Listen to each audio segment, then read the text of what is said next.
प्रश्नकाल।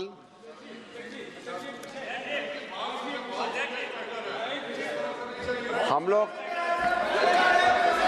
सब इस सदन का सदस्य है, अलग अलग पार्टी से।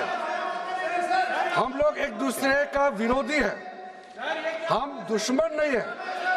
आप बात को सुनो, गंभीरता से सुनो बात को।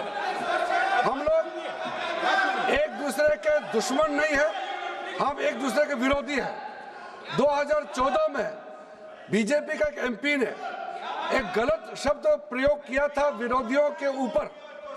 प्रधानमंत्री मोदी जी ने तुरंत अपना एमपी को माफी मांगने के लिए कहा और उन्होंने माफी मांगी, क्योंकि हम इस सदन में लोगों के द्वारा चुने हुए प्रतिनिधि के हिसाब से काम करते हैं। कल कांग्रेस के रैली में प्रधानमंत्री मोदी जी का कब्र खोदने के लिए बात कहा गया है। ये इस देश के लिए बहुत दुखद समय है कि कांग्रेस पार्टी ऐसा शब्दों का इस्तेमाल करते हैं और सारे कांग्रेस पार्टी पूरे का पूरे नेतृत्व उस रैली में मौजूद थे और प्रधानमंत्री मोदी जी का कब्र खोदने के लिए इन्होंने नारा लगाया।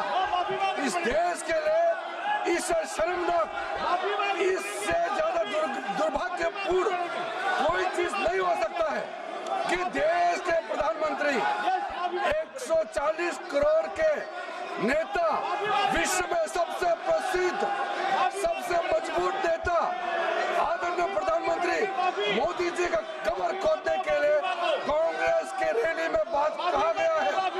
मैं चाहता हूं कांग्रेस के नेतृत्व माफी मांगना चाहिए, इस सदन के माध्यम से देश से माफी मांगना चाहिए। राज्यसभा में भी, लोकसभा में भी कांग्रेस के अध्यक्ष स्थगित की जाती है।